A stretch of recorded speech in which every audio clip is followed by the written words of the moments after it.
नमस्कार बच्चों, कैसे आप सभी। एक बार फिर आप सबके स्वागत है आपका मास्टर रिवीजन क्लास में। इस चैप्टर को पूरे चैप्टर को हमने बहुत शॉर्ट फॉर्म में नोट्स में पॉइंट टू पॉइंट कन्वर्ट कर लिया है ताकि आप रिवीजन बहुत आसानी से और बहुत जल्दी तरीके से कर सको। पूरे नोट्स के अंदर बहुत सिंपल लैंग्वेज में लिखा गया है, बहुत एक्यूरेट आंसर है, बिल्कुल मार्किंग स्कीम के अकॉर्डिंग चल रहे हैं। जैसा आपका पेपर आ रहा है उसको हमने पूरा पैटर्न को फॉलो किया है। ये जो आप देख रहे हो नोट्स, ये सभी के लिए, अगर आपने अब तक कुछ भी पढ़ाई नहीं करी है, थोड़ी बहुत पढ़ाई करी है, तो आपके लिए बहुत यूजफुल है। इसमें हमने बहुत सिंपल लैंग्वेज रखा है ताकि आपको जल्दी याद हो सके। और अगर आपने सब कुछ पढ़ रखा है तो भी आपके लिए है, क्योंकि इसमें 100% कंटेंट है। तो कोई टॉपिक अगर छूट भी गया होगा तो इस वीडियो में आपका कवर हो जाएगा। ये बिल्कुल जो वीडियो है, अगर आपने एग्जाम से पहले देख लिया तो 100% आपके बहुत अच्छे मार्क्स आएंगे, इस चीज की मैं गारंटी लेता हूं। तो चलिए एक और चैप्टर का रिवीजन लेके आया हूं मैं, the human I and the colourful world.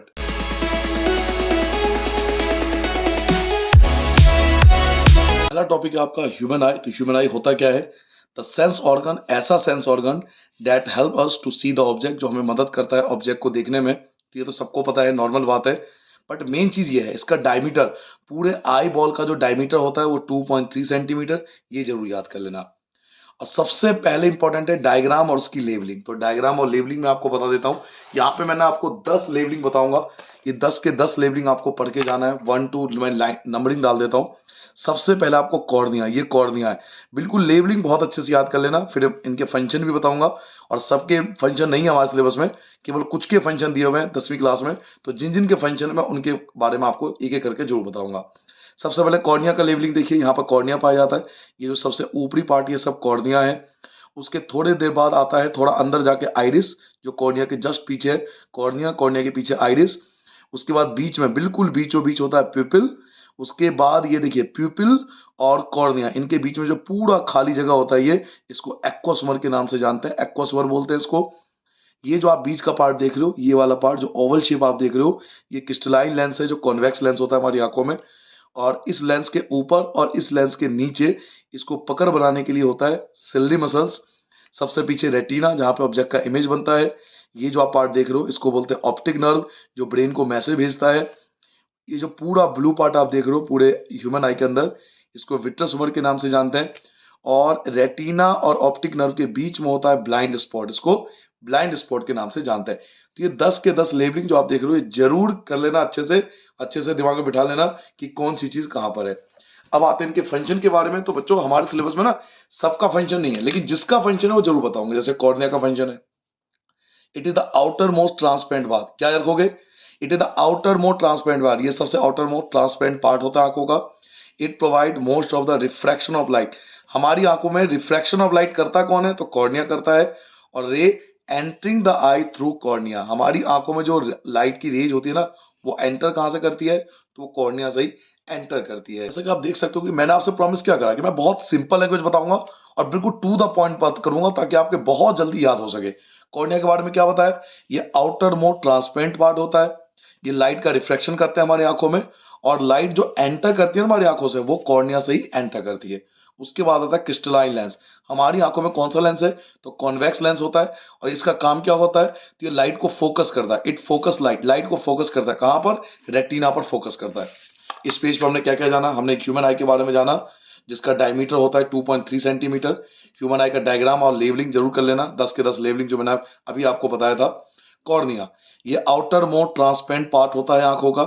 ये प्रोवाइड करता है रिफ्लेक्शन ऑफ लाइट, लाइट का रिफ्लेक्शन करता है हमारी आंखों में। लाइट जो एंटर करती है हमारी आंखों में, कॉर्निया से एंटर करती है। लेंस की बात करें, हमारे आंखों में कॉन्वेक्स लेंस होता है और ये लाइट को फोकस करता है रेटिना पर।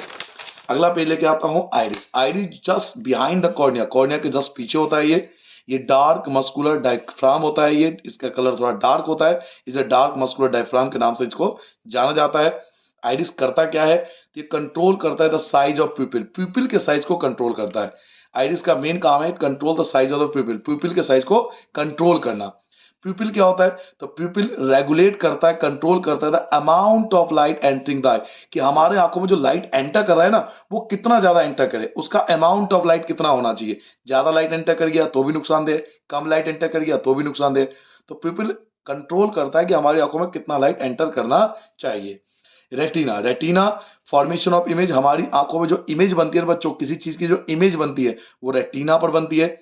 रेटिना पर जितने भी इमेज बनती है वो सब रियल एंड इन्वर्टेड इमेज होती है। रेटिना पर बनने वाला इमेज का जो नेचर होता है वो रियल एंड इन्वर्टेड होता है। हैविंग लाइट सेंसिटिव सेल, इसके अंदर रेटिना के अंदर लाइट सेंसिटिव सेल होता है जिनको रॉड्स एंड कॉन्स के नाम से जाना जाता है। इसके अंदर लाइट सेंसिटिव सेल पाए जाते हैं और ये जो सेल है ये जनरेट करता है इलेक्ट्रिक सिग्नल। रेटिना के अंदर जो rod and cone light sensitive cell पाए जाते हैं ये इलेक्ट्रिक सिग्नल को जनरेट करता है। ऑप्टिक नर्व की बात करें तो ये जो इलेक्ट्रिक सिग्नल जनरेट हुआ है, इलेक्ट्रिक सिग्नल जो जनरेट हुआ था रेटिना पर, आर सेंड टू ब्रेन, ये ब्रेन को भेज दिया जाता है। तो ब्रेन तक मैसेज लेके कौन जाएगा, तो ऑप्टिक नर्व का काम है। जो इलेक्ट्रिक सिग्नल जनरेट हुआ उसको ब्रेन तक पहुंचाने का काम ऑप्टिक नर्व का है। इस पेज पर जान लेते हैं हमने क्या क्या जाना। मैंने आइरिस के बारे में बताया जो बिहाइंड द कॉर्निया, कॉर्निया के जस्ट पीछे होता है, थोड़ा डार्क होता है, इससे डार्क मस्कुलर डायफ्राम बोलते हैं। ये इसका काम क्या है, फंक्शन क्या है, ये कंट्रोल करता है साइज ऑफ प्यूपिल को, प्यूपिल के साइज को कंट्रोल करता है। प्यूपिल का क्या फंक्शन है, तो ये रेगुलेट करता है, कंट्रोल करता है the amount of light, amount of light को कंट्रोल करता है। रेटिना, रेटिना जहां ऑब्जेक्ट की इमेज बनती है, सारी इमेज रियल एंड इन्वर्टेड होती है। इसके अंदर लाइट सेंसिटिव सेल पाए जाते हैं रॉड एंड कॉन नाम से, और ये लाइट सेंसिटिव सेल जो होते हैं वो इलेक्ट्रिक सिग्नल को जनरेट करते हैं और यही इलेक्ट्रिक सिग्नल ब्रेन को भेज दिया जाता है ऑप्टिक नर्व के द्वारा। तो जिन जिन के फंक्शन थे ना आपके सिलेबस में, इन्हीं के फंक्शन दिए हुए हैं। कॉर्निया का फंक्शन दिया हुआ है, क्रिस्टलाइन लेंस का फंक्शन दिया हुआ है, आइरिस का, प्यूपिल का, रेटिना का, ऑप्टिक नर्व का। आप एनसीईआरटी बुक उठाओ, आपको इससे बाहर कोई फंक्शन नहीं मिलेगा। तो मैंने जो प्रॉमिस कर रखा है वो जरूर करूंगा। आप मेरा वीडियो देख के चले जाइए, आपको 100% बेनिफिट होगा पेपर में। नाउ पावर ऑफ एकोमोडेशन का मतलब क्या होता है, the ability of the eye lens की वह ability to adjust its focal length, जिसके कारण वो फोकल लेंथ को एडजस्ट कर पाता है, वो दूर का भी ऑब्जेक्ट देख पाता है और पास का भी ऑब्जेक्ट देख पाता है। The ability of the eye lens की वह एबिलिटी जिसके कारण वो एडजस्ट कर पाता है इसके फोकल लेंथ को, उसी को पावर ऑफ एकोमोडेशन कहा जाता है। नियर पॉइंट, नियर पॉइंट का मतलब है द मिनिमम डिस्टेंस, वह minimum distance eight which object can be seen, जहां ऑब्जेक्ट को देख सकते हैं क्लियरली। वह मिनिमम डिस्टेंस जहां हम ऑब्जेक्ट को बहुत क्लियरली देख सकते हैं विदाउट स्ट्रेन, बिना किसी टेंशन के या बिना आंखों पे दबाव डाले। और हमारा जो नियर पॉइंट होता है वो 25 सेंटीमीटर 25 सेंटीमीटर होता है। इसका मतलब यह है कि अगर 25 सेंटीमीटर से ज्यादा पास लाएंगे ऑब्जेक्ट को तो हमें क्लियरली रूप से दिखाई नहीं देगा। फार पॉइंट का क्या मतलब होता है, द मैक्सिमम डिस्टेंस, यहां मैक्सिमम वर्ड आएगा, यहां मैक्सिमम कर लेना आप। The maximum distance, the maximum distance which object can be seen, वह मैक्सिमम डिस्टेंस जहां तक हम ऑब्जेक्ट को देख सकते हैं क्लियरली विदाउट स्ट्रेन, बिना आंखों पे प्रेशर डाले। और हमारा जो फार पॉइंट होता है बच्चों वो इन्फिनिटी होता है, मतलब हम इन्फिनिटी तक देख सकता है। तो रेंज ऑफ विजन, जो ह्यूमन का रेंज ऑफ विजन होता है वो 25 से लेकर इन्फिनिटी तक होता है। हमारे आंखों का जो रेंज होता है मिनिमम 25 होता है, मैक्सिमम इन्फिनिटी होता है। तो रेंज ऑफ विजन जो होता है हमारा वो 25 सेंटीमीटर से इन्फिनिटी के बीच होता है। कैटरैक्ट, कैटरैक्ट एक डिफेक्ट है आंखों का जिसमें होता क्या है, some time the crystalline lens, जो क्रिस्टलाइन लेंस की बात की थी, कॉन्वेक्स लेंस की, जो हमारी आंखों में पाया जाता है कॉन्वेक्स लेंस, कभी कभार जो कॉन्वेक्स लेंस होता है ना प्यूपल का, एट द ओल्ड एज में बिकम मिल्की, वो मिल्की हो जाता है। एज के साथ जो क्रिस्टलाइन लेंस होता है वो मिल्की हो जाता है और क्लाउडी हो जाता है। This condition is called cataract, इसी को कैटरैक्ट के नाम से जाना जाता है। यानी ओल्ड एज में जब आपका आई लेंस क्लाउडी हो जाएगा या मिल्की हो जाएगा तो उसको कैटरैक्ट की प्रॉब्लम बोलते हैं। एक बार रिवाइज कर लेते हैं इस पेज पे हमने क्या जाना है, एक बार मैं आपको पूरा पेज रिवाइज करा देता हूं, फिर अगला पेज लेके आऊंगा। पावर ऑफ एकोमोडेशन का मतलब बताया the ability of the eye lens to adjust its focal length, eye lens की वह एबिलिटी जिसमें फोकल लेंस को एडजस्ट कर पाता है। नियर पॉइंट क्या होता है, तो वह मिनिमम डिस्टेंस, वह मिनिमम डिस्टेंस जहां हम ऑब्जेक्ट को क्लियरली देख पाते हैं उसे नियर पॉइंट बोलते हैं। हमारा नियर पॉइंट 25 सेंटीमीटर है। फार पॉइंट क्या होता है, तो वह मैक्सिमम डिस्टेंस जहां पर ऑब्जेक्ट को हम क्लियरली देख पाते हैं उसे फार पॉइंट कहते हैं और हमारा फार पॉइंट इन्फिनिटी है। रेंज ऑफ विजन की बात करें तो ह्यूमन रेंज ऑफ विजन 25 से इन्फिनिटी तक होता है। कैटरैक्ट क्या होता है, तो ओल्ड एज में कभी कभार क्या होता है कि हमारा जो क्रिस्टलाइन लेंस होता है ना वो मिल्की या क्लाउडी हो जाता है। इस प्रॉब्लम को कैटरैक्ट कहते हैं जिसको ऑपरेशन द्वारा ठीक किया जा सकता है। नाउ अगला पेज लेके आता हूं आपके लिए मैं, ये देखिए यहां लिखा हुआ है मिल्की हो जाता है, क्लाउडी हो जाता है लेंस हमारा, तो उसको कैटरेक्ट की प्रॉब्लम बोलते हैं। अब आता है डिफेक्ट्स ऑफ विजन। अगर विजन के डिफेक्ट्स की बात करें तो 3 टाइप के डिफेक्ट्स होते हैं ह्यूमन में, मायोपिया, हाइपरमेट्रोपिया, प्रेसबायोपिया। दोबारा सुन लीजिए, मायोपिया, हाइपरमेट्रोपिया, प्रेसबायोपिया। अब मायोपिया, मायोपिया का एक दूसरा नाम है नियर साइटेडनेस। मायोपिया को नियर साइटेडनेस भी बोलते हैं। इसमें क्या होता है कि हम पास का ऑब्जेक्ट तो क्लियरली देख पाते हैं लेकिन दूर का ऑब्जेक्ट क्लियरली नहीं देख पाते। जब पास का ऑब्जेक्ट क्लियरली देख पाए लेकिन दूर का ऑब्जेक्ट क्लियरली ना देख पाए तो उसको मायोपिया, नियर साइटेडनेस कहते हैं। अ पर्सन विद मायोपिया, एक पर्सन जिसको मायोपिया है, can C nearby object, वो पास के ऑब्जेक्ट को देख पाता है क्लियरली, बहुत साफ रूप से, but can not see distance object, लेकिन वो दूर के ऑब्जेक्ट को क्लियरली नहीं देख पाता। जैसे कोई पर्सन है, ठीक है, और उसके कोई पास में ऑब्जेक्ट है, अगर वो पास के ऑब्जेक्ट को देख पाता है लेकिन वही पर्सन दूर के ऑब्जेक्ट को नहीं देख पाता, दूर के ऑब्जेक्ट को क्लियरली नहीं देख पाता, तो उस पर्सन को मायोपिया कहते हैं। और ये अधिकतर मायोपिया की प्रॉब्लम स्टूडेंट को होती है, बच्चों को होती है। तो अक्सर एग्जाम में आता है कि एक बच्चा जो है वो क्लास में सबसे पीछे बैठा हुआ है, बोर्ड पे मैडम ने कुछ लिखा तो बच्चे को दिखाई नहीं दे रहा, तो उसको क्या प्रॉब्लम है, तो उसको मायोपिया की प्रॉब्लम है क्योंकि उसको दूर का ऑब्जेक्ट क्लियरली रूप से दिखाई नहीं दे रहा। इस पेज पर हमने जाना विजन के 3 डिफेक्ट्स होते हैं, मायोपिया, हाइपरमेट्रोपिया, प्रेसबायोपिया। मायोपिया क्या होता है, नियर साइटेडनेस क्या होता है, जिसमें पास का ऑब्जेक्ट क्लियरली दिखाई देता है लेकिन दूर का ऑब्जेक्ट क्लियरली रूप से दिखाई नहीं देता। कोई पर्सन जो पास का ऑब्जेक्ट देख पाता है लेकिन वही पर्सन दूर का ऑब्जेक्ट नहीं देख पा रहा, तो उसको मायोपिया की परेशानी है, प्रॉब्लम है। अब मायोपिया होती क्यों है, मतलब कॉजेस तो होगा ना, कोई तो चीज होगी जिसमें मायोपिया होता है। तो इसका सबसे शॉर्ट आंसर याद किया, और ये आपके बुक से लिया है, मैंने कोई अलग से आंसर नहीं लिखा, किसी गाइड कुंजी से आंसर नहीं लिखा मैंने आपके बुक को ही फॉलो करा। बुक में सबसे बेस्ट आंसर होता है, उसको पढ़ोगे तो सबसे बेस्ट नंबर आएंगे। मायोपिया के ना 2 कॉजेस होते हैं। एक होता है excessive curvature of the eye lens, eye lens का ज्यादा कर्वेचर हो जाना, हमारा जो आई लेंस होता है ना कभी कभार ज्यादा कर्व हो जाता है। दूसरा elongation of the eye ball, अभी आपने पढ़ा था कि उसका डायमीटर 2.3 सेंटीमीटर होता है, कभी कभार वो उससे थोड़ा सा ज्यादा हो जाता है, तो मायोपिया की परेशानी आती है। तो मायोपिया होने के 2 कारण हैं, या तो एक्सेसिव कर्वेचर हो जाए लेंस का, या उसका एलोंगेशन हो जाए, वो थोड़ा लंबा हो जाता है। करेक्शन ऑफ मायोपिया, तो मायोपिया को आप ठीक कैसे करोगे, तो मायोपिया को ठीक करने के लिए हम लोग कॉनकेव लेंस का इस्तेमाल करेंगे। मायोपिया को करेक्ट करने के लिए कॉनकेव लेंस का इस्तेमाल करेंगे। देखिए होता क्या है, डायग्राम से समझ आते हैं मायोपिया में प्रॉब्लम क्या आती है। ये है नॉर्मल पर्सन जिसका जो इमेज है वो रेटिना पे बन रहा है, ये नॉर्मल इंसान है। लेकिन मायोपिया पर्सन में क्या होता है कि उसका इमेज रेटिना से पहले बनता है, रेटिना यहाँ पर है लेकिन उसका इमेज रेटिना से पहले बनता है।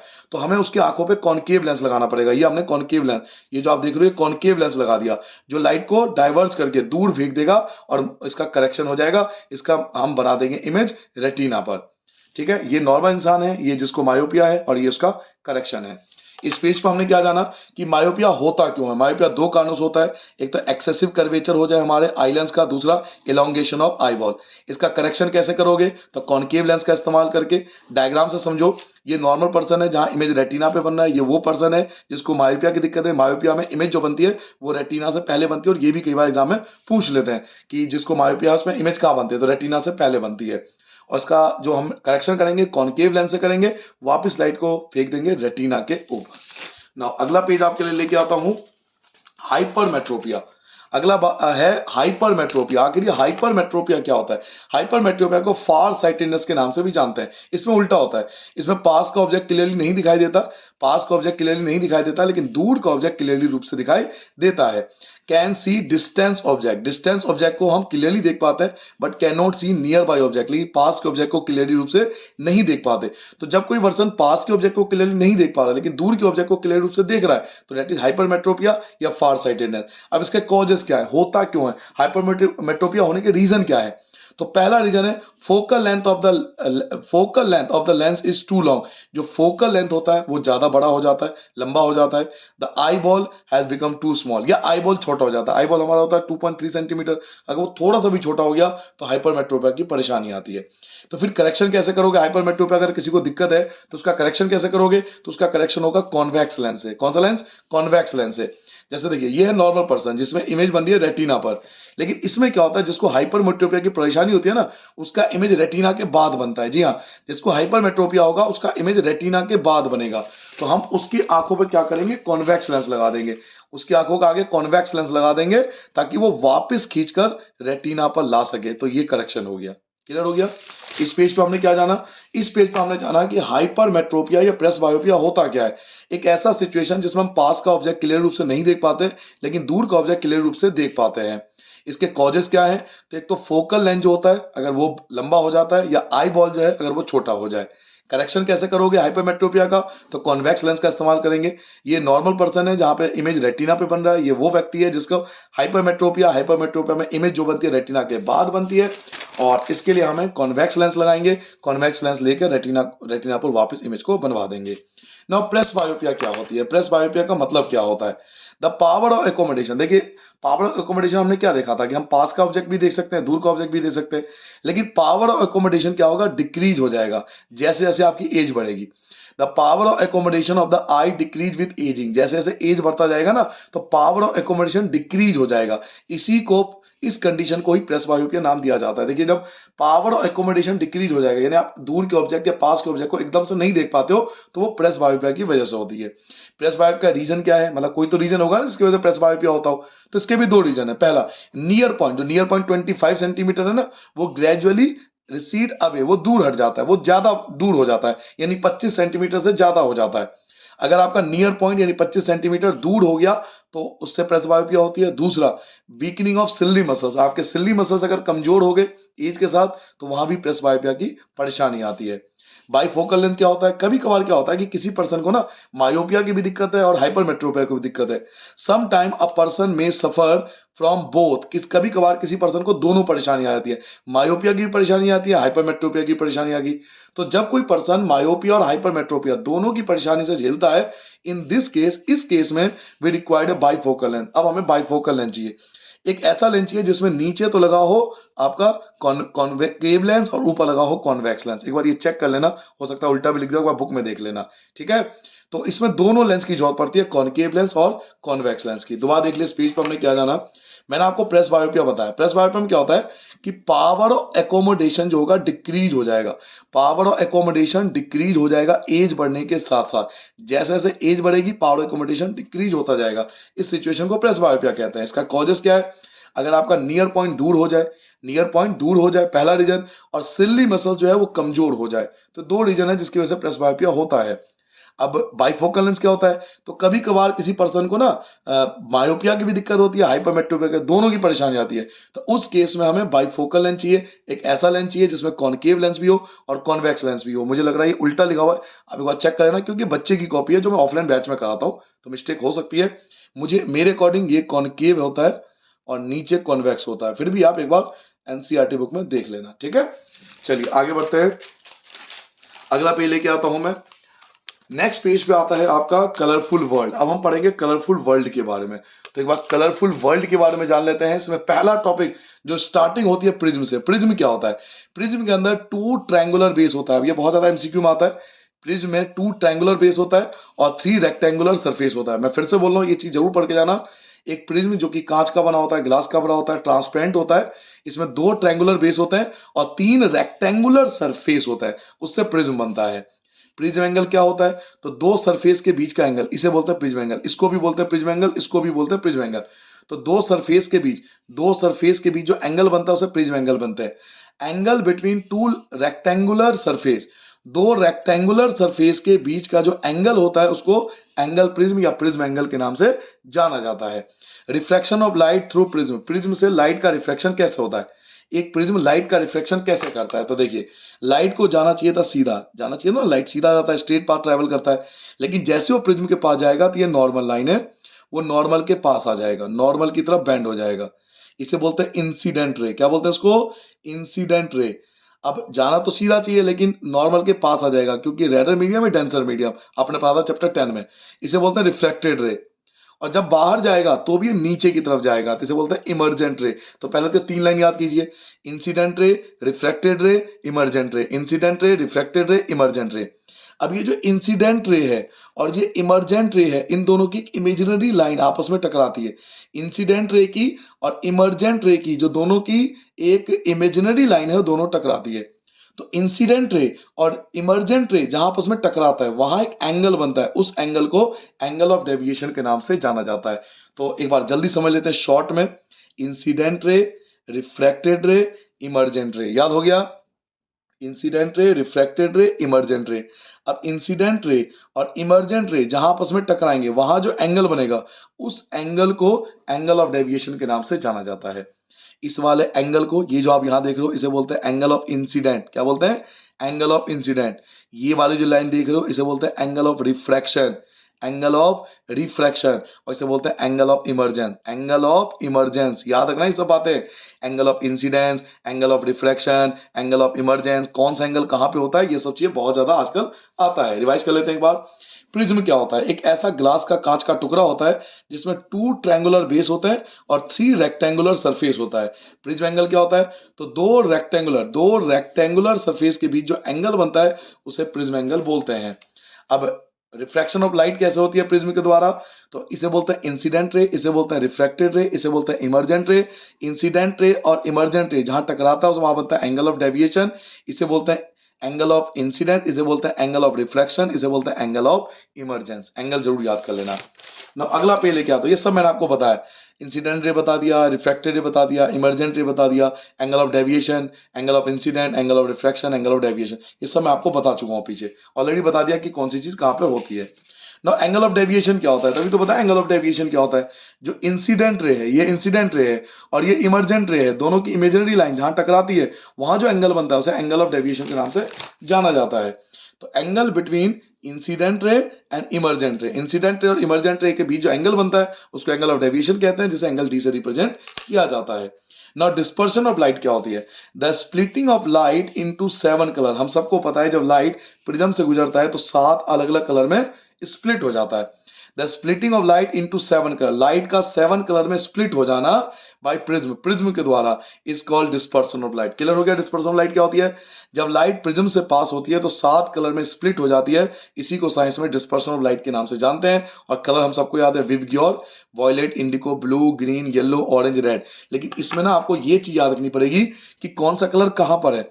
तो नीचे से स्टार्ट होता है, ध्यान रखना, violet, indigo, blue, green, yellow, orange, red. इसमें बच्चे बहुत ज्यादा गलती करते हैं, ध्यान रखना, कलर नीचे से स्टार्ट करना, ऊपर जाना। रेड सबसे ऊपर होगा, वॉयलेट सबसे नीचे होगा। तो विवग्योर आपको उल्टा लिखना है, इस चीज का बहुत ध्यान रखना, ठीक है। तो लाइट का 7 कलर में डिवाइड होना डिस्पर्सन ऑफ लाइट कहलाता है। तो इस पेज पर हमने दो ही चीज पढ़ा, एक तो angle of deviation incident ray और इमर्जेंट रे के बीच में बनता है, और दूसरा हमने पढ़ा डिस्पर्सन ऑफ लाइट का मतलब, तो लाइट जब प्रिज्म से होकर जाएगी तो 7 कलर में स्प्लिट हो जाती है, इसी को डिस्पर्सन ऑफ लाइट के नाम से जानते हैं, जो विवग्योर था। नाउ अगला पेज लेके आता हूं, स्पेक्ट्रम ऑफ लाइट। अब ये स्पेक्ट्रम ऑफ लाइट क्या होती है? देखिए अभी हमने पढ़ा था कि प्रिज्म से लाइट जाएगी तो 7 कलर में डिवाइड हो जाएगा, the splitting of light into 7 colour. अभी हमने पढ़ा था प्रिज्म ऐसा करेगा, लाइट प्रिज्म क्या करेगा, लाइट को 7 कलर में बांट देगा, जिसको हम डिस्पर्सन ऑफ लाइट कहते हैं। The band of these 7 colour, इन सातों कलर का जो बैंड है, ये सातों कलर का जो इकट्ठा नाम है ना, उसको हम स्पेक्ट्रम ऑफ लाइट कहते हैं। देखिए बहुत सारे सिंगर मिल जाते हैं, बहुत सारे डांसर मिल जाते हैं, तो अपने ग्रुप का नाम दे देते हैं ना, आपने नाम लिया BTS, क्या है, ग्रुप है जिसमें कुछ लोग हैं जो गाना गाते हैं, डांस करते हैं। तो बैंड ऑफ 7 कलर, 7 कलर का जो बैंड है उसको स्पेक्ट्रम ऑफ लाइट का नाम दिया गया है। वो 7 कलर कौन से हैं? तो violet, indigo, blue, green, yellow, orange, red, ये 7 कलर है। विवग्योर आपको याद है, ये विवग्योर आपको याद है तो सातों कलर याद हो जाएगा। तो बिल्कुल सिंपल लैंग्वेज में आपको बताऊंगा ताकि आपको याद करने में आसानी हो। अब विवग्योर, ये सातों कलर मैंने आपको बता दिया। अब ये एरो क्या बताता है? ये एरो बताता है कि सबसे ज्यादा दूर ट्रेवल करता है रेड, उससे थोड़ा कम ऑरेंज, उससे कम येलो, उससे कम ग्रीन, फिर उसके बाद ब्लू, उसके बाद इंडिको, सबसे कम वॉयलेट। अब आपसे पूछेगा रेड सबसे ज्यादा दूर क्यों जाता है? क्योंकि लीस्ट डेविएटेड कलर होता है। वॉयलेट सबसे कम दूर क्यों जाता है? क्योंकि मोस्ट डेविएटेड कलर हो गया। सिंपल सा आंसर है, दूर क्यों जाता है? क्योंकि लीस्ट डेविएटेड कलर है। दूर क्यों नहीं जाता? क्योंकि मोस्ट डेविएटेड कलर है। खत्म हो गई बात, ठीक है। Recombination of spectrum of white light, क्या हम व्हाइट लाइट को डिस्पर्स करके वापस व्हाइट लाइट बना सकते हैं? तो जी हाँ, बना सकते हैं। ऐसा न्यूटन कर चुके हैं। न्यूटन ने क्या करा, एक सीधा प्रिज्म लिया और उसमें से लाइट पास किया जो कि 7 कलर में डिवाइड हो गया, और जब यही 7 कलर किसी दूसरे प्रिज्म में पड़ा जो कि उल्टे शेप में रखा हुआ है, देखिए एक दूसरे के अपोजिट रखना है, तो न्यूटन ने क्या करा कि एक प्रिज्म सीधा लिया, एक प्रिज्म उल्टा लिया। जब उन्होंने पहले प्रिज्म से व्हाइट लाइट पास की तो 7 कलर में डिवाइड हो गया, और ये सातों लाइट वापस इकट्ठा होकर व्हाइट लाइट बन गया। ये सातों लाइट वापस लेके व्हाइट लाइट बन गया। तो इसी को बोलते हैं recombination of white light. White light को हम दोबारा व्हाइट लाइट बना सकते हैं अगर हम एक प्रिज्म उल्टा ले लें, एक प्रिज्म सीधा ले लें। तो ये क्या था, आइजैक न्यूटन ने सबसे पहली बार। इस पेज पर हमने क्या जाना, सबसे पहले स्पेक्ट्रम ऑफ लाइट जाना। इसमें मैंने आपको बताया कि लाइट जो होती है स्प्लिट हो जाती है 7 कलर में, जिसको डिस्पर्सन ऑफ लाइट बोलते हैं। अभी जो 7 कलर का बैंड है, यानी सातों कलर का जो ग्रुप है, उसका नाम दे दिया गया स्पेक्ट्रम ऑफ लाइट, और वो सातों कलर है violet, indigo, blue, green, yellow, orange, red, विवग्योर। ये कहानी हमें बताती है कि सबसे दूर तक जाएगा रेड और सबसे कम जाएगा वॉयलेट। रेड सबसे दूर क्यों जाता है? क्योंकि वो लीस्ट डेविएटेड होता है। इसकी वेवलेंथ सबसे ज्यादा होती है, ये भी याद रखिए। इसकी वेवलेंथ सबसे ज्यादा होती है और इसकी वेवलेंथ सबसे कम होती है। इसकी वेवलेंथ सबसे कम होती है, इसकी वेवलेंथ सबसे ज्यादा होती है। रिकॉम्बिनेशन ऑफ व्हाइट लाइट, क्या व्हाइट लाइट से वापस व्हाइट लाइट बना सकते हैं? हाँ। अगर हम व्हाइट लाइट को पहले प्रिज्म से पास करेंगे तो 7 कलर बनेगा और वापस वो रिकम्बाइन होकर वापस इकट्ठा होकर व्हाइट लाइट ही बनाएगा। ये एक्सपेरिमेंट आइजैक न्यूटन ने किया था, एक सीधा प्रिज्म लेकर एक उल्टा प्रिज्म लेकर। यहां लाइट का डिस्पर्शन होता है, यहां लाइट का रिकॉम्बिनेशन होता है। ये था व्हाइट लाइट जो कि डिस्पर्शन हो गया और वापस ये रिकॉम्बिनेशन होकर व्हाइट लाइट बन जाता है। ये आइजैक न्यूटन का एक्सपेरिमेंट था, आपके बुक में दिया हुआ भी है। Now formation of rainbow. तो फॉर्मेशन ऑफ रेनबो में ज्यादा लंबी चौड़ी कहानी मत याद करना, मैं आपको शॉर्ट कीवर्ड बता देता हूं। जो हमारा ये है ना वाटर ड्रॉपलेट है, ये वाटर ड्रॉपलेट। तो वाटर ड्रॉपलेट जो होती है ना प्रिज्म होती है। पहली बात तो हमेशा याद रखिए, water droplet is just like a prism. पहली लाइन याद हो गई, water droplet is just like a prism. Water droplet जो होता है वो प्रिज्म होता है।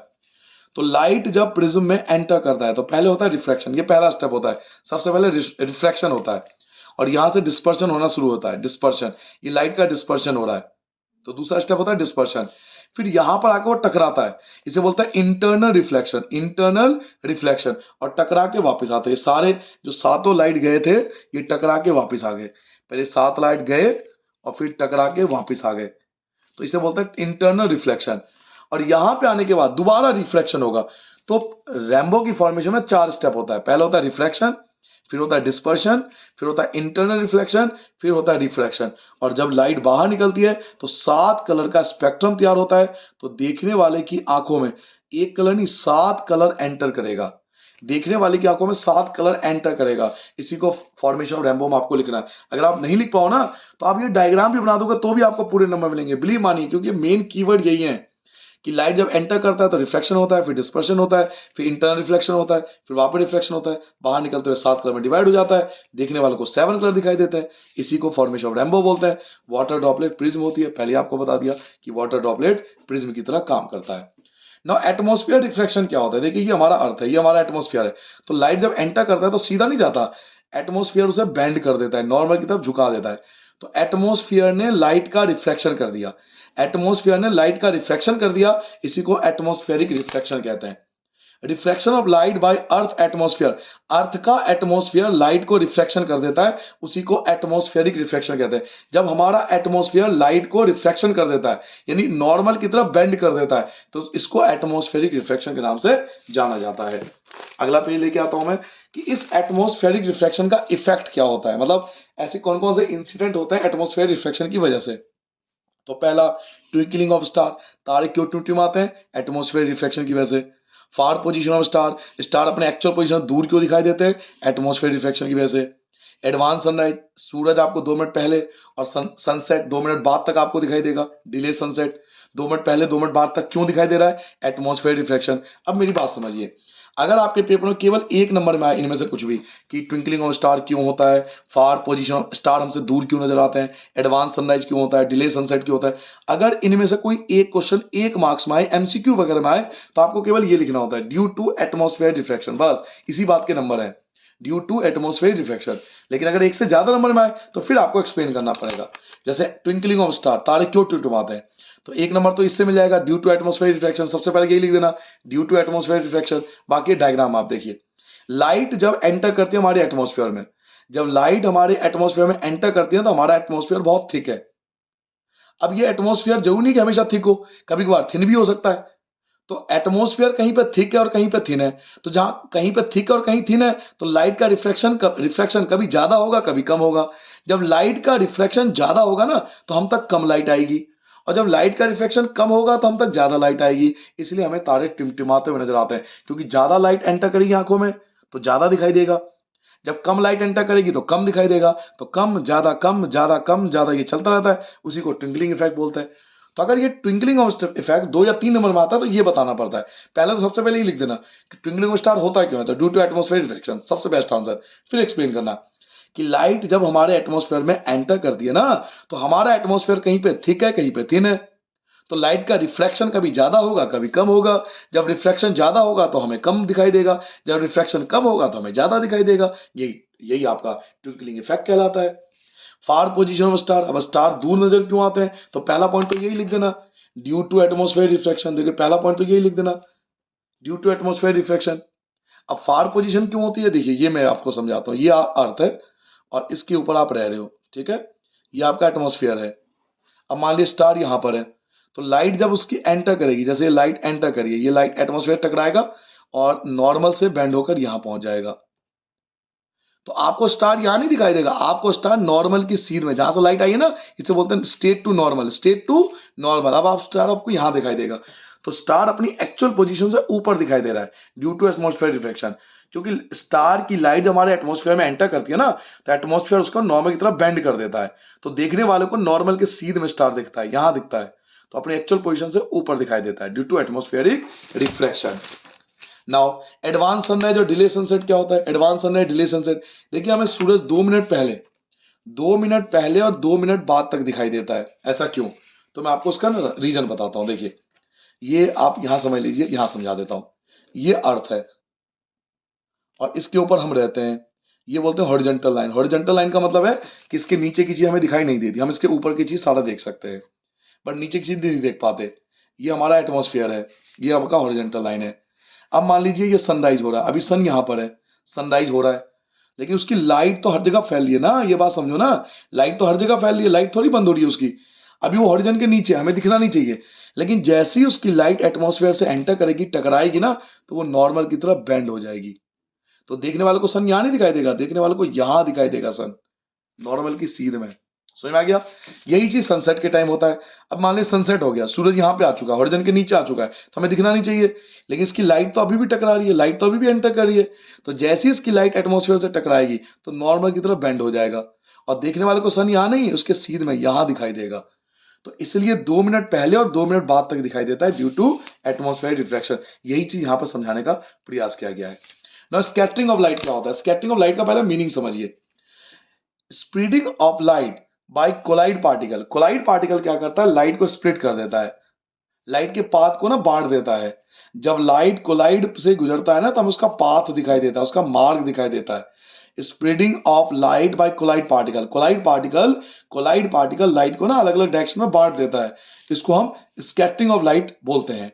When light passes through collide solution, जब लाइट कोलाइड सोल्यूशन से पास होता है, इट पाथ बिकम विजिबल, उसका हमें पाथ दिखाई देता है, इसी को स्कैटरिंग ऑफ लाइट बोलते हैं, और इसी को टिंडल इफेक्ट के नाम से भी जाना जाता है। तो scattering of light, Tyndall effect लगभग डेफिनेशन एक जैसे ही होता है। Scattering of light according to particle, अब स्कैटरिंग जो हो रही है ना, ये जो लाइट स्कैटर हो रहा है, ये डिपेंड करता है साइज ऑफ पार्टिकल पे, कि पार्टिकल कितना बड़ा है, पार्टिकल के साइज के हिसाब से स्कैटरिंग होगा। तो कैसे स्कैटरिंग होता है, देखिए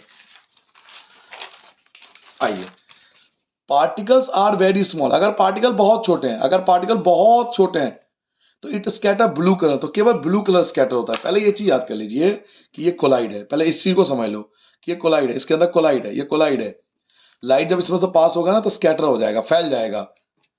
अब ये फैलना डिपेंड करता है कि कोलाइड में पार्टिकल का साइज क्या है।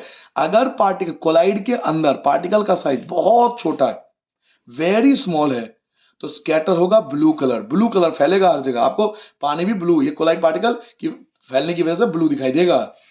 इफ पार्टिकल आर लार्ज, अगर पार्टिकल थोड़े बड़े हो, अगर पार्टिकल लार्ज है, तो स्कैटर द रेड कलर, तो ये रेड कलर को फैलाएगा, यानी पूरा आपको रेड दिखाई देगा ये। If particles are very large, और अगर पार्टिकल बहुत बड़ा है, तो इट स्कैटर व्हाइट कलर, तो सारे कलर इक्वल स्कैटर होते हैं, जिसकी वजह से हमें व्हाइट दिखाई देता है। तो याद कीजिए, जब पार्टिकल बहुत छोटे होंगे तो आपको ब्लू दिखाई देगा, ब्लू स्कैटर होता है। जब पार्टिकल थोड़े बड़े होते हैं तो रेड स्कैटर होता है, और जब पार्टिकल ज्यादा बड़े होते हैं तो सारे इक्वल स्कैटर होता है, यानी व्हाइट दिखाई देता है। तो पार्टिकल के साइज पर डिपेंड करता है स्कैटरिंग, पार्टिकल छोटे तो ब्लू, बड़े तो रेड, और बहुत बड़े तो व्हाइट। आगे बढ़ जाए। Now why is the colour of the clear sky is blue, clear sky जो होती है उसका कलर ब्लू क्यों होता है, ये आंसर देखिए, ये रहा। हमारा एटमॉस्फेयर छोटे छोटे पार्टिकल से बना है, चीजें देखिए, रटिए मत, रटोगे हमेशा फंसोगे, चीजों को समझिए। हमारा एटमॉस्फेयर बहुत छोटे पार्टिकल से बना है, और छोटा पार्टिकल ब्लू कलर को स्कैटर करता है, इसलिए साफ आसमान हमें ब्लू दिखाई देता है। देखिए यही लिखा है, our atmosphere is made by very small particle, यही तो लिखना है। हमारा एटमॉस्फेयर बहुत छोटे पार्टिकल से बना है, वेरी स्मॉल पार्टिकल जो होते हैं वो मेनली स्कैटर करते हैं किसको, ब्लू कलर को, इसलिए इसका जो आसमान है ब्लू दिखाई देगा। Why danger sign is red, red sign क्यों होता है डेंजर, इसके दो रीजन है। बिकॉज इट लीस्ट डेविएटेड, अभी आपको बताया था लीस्ट डेविएटेड कलर होता है, थोड़ी देर पहले ही आपको समझाया था। ये लीस्ट डेविएटेड कलर है, स्कैटर होता ही नहीं है। It can be seen over a long distance, इसको आप दूर से देख सकते हो। मैक्सिमम वेवलेंथ होती है, ये भी ऐड कर सकते हो। इसकी मैक्सिमम वेवलेंथ होती है, मैक्सिमम वेवलेंथ होती है, तो हमें दूर से दिखाई देता है ये, इसलिए डेंजर साइन रेड होता है। Why the sky of the why the colour of the sky is white, कभी कभार हमें स्काई व्हाइट भी दिखाई देता है, क्यों? ये रहा आंसर। जब पार्टिकल का साइज बड़ा होगा ना, जब पार्टिकल का साइज बहुत बड़ा होगा तो सारे कलर इक्वल स्कैटर होते हैं, और जब सारे कलर इक्वल स्कैटर होते हैं तब आसमान का कलर व्हाइट दिखाई देगा। देखिए, our atmosphere is made by very large particle, कभी कभार हमारा एटमोस्फेयर बहुत बड़े पार्टिकल से बनता है। Very large particle scatter all colour, very large particle जो होते हैं वो सारे कलर को स्कैटर करते हैं, इसके कारण हमें स्काई का कलर व्हाइट नजर आता है। क्लियर हो गया?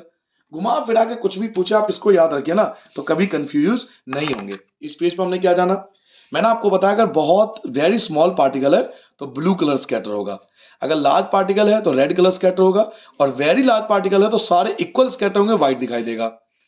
अब जो क्लियर स्काई होता है वो ब्लू क्यों होता है? क्योंकि हमारा एटमॉस्फेयर बहुत वेरी स्मॉल पार्टिकल से बना है, और very small particle blue colour को ही स्कैटर करते हैं। डेंजर साइड रेड क्यों होता है? क्योंकि लीस्ट डेविएटेड कलर होता है। लॉन्ग डिस्टेंस आप देख सकते हो, मैक्सिमम वेवलेंथ होती है इसकी। कलर जो है कभी का जो स्काई का कलर व्हाइट क्यों दिखाई देता है? क्योंकि कभी कभार हमारा एटमॉस्फेयर जो होता है वो बड़े पार्टिकल से बना होता है, और बड़ा पार्टिकल सबको इक्वल स्कैटर करता है, सबको, सभी कलर को, इसलिए व्हाइट दिखाई देता है कलर। ठीक है, नाउ लास्ट टॉपिक पे आते हैं, आपका जेट प्लेन। जेट प्लेन या एस्ट्रोनॉट का कोई व्यक्ति, जब कोई व्यक्ति जेट प्लेन में बैठा है, एस्ट्रोनॉट है, ऊपर से देख रहा है स्काई को, तो उसको स्काई कैसा दिखाई देगा? तो आंसर दोगे ब्लैक, डार्क ब्लैक, क्योंकि यही एक्चुअल कलर होता है स्काई का। ये जो सारा खेल ब्लू व्हाइट ये दिखाई दे रहा है ना, ये लाइट की वजह से दे रहा है। लाइट को हटा दोगे तो स्काई का कलर ब्लैक होता है एक्चुअल में। तो जेट प्लेन वाल में कोई बैठा हुआ या एस्ट्रोनॉट है, उनको स्काई का कलर ब्लैक दिखाई देगा। क्यों? बिकॉज एब्सेंस ऑफ पार्टिकल, क्योंकि इतने ऊंचाई पर ना पार्टिकल नहीं पाए जाते, and scattering is not possible. और जब पार्टिकल नहीं होगा तो स्कैटर नहीं होगा, स्कैटर नहीं होगा तो एक्चुअल कलर दिखाई देगा जो कि ब्लैक होता है। तो ये था आपका बच्चों कंप्लीट रिवीजन आपके चैप्टर 11 का। आई होप आपको मजा आया होगा। मिलता है आपके नेक्स्ट चैप्टर के वीडियो में। एक ही रिक्वेस्ट करूंगा, प्लीज उनके साथ शेयर कर दीजिए जो जानना चाहते हैं कि जल्दी से जल्दी रिवीजन हो जाए पेपर से पहले। थैंक यू, शुक्रिया, जय हिंद।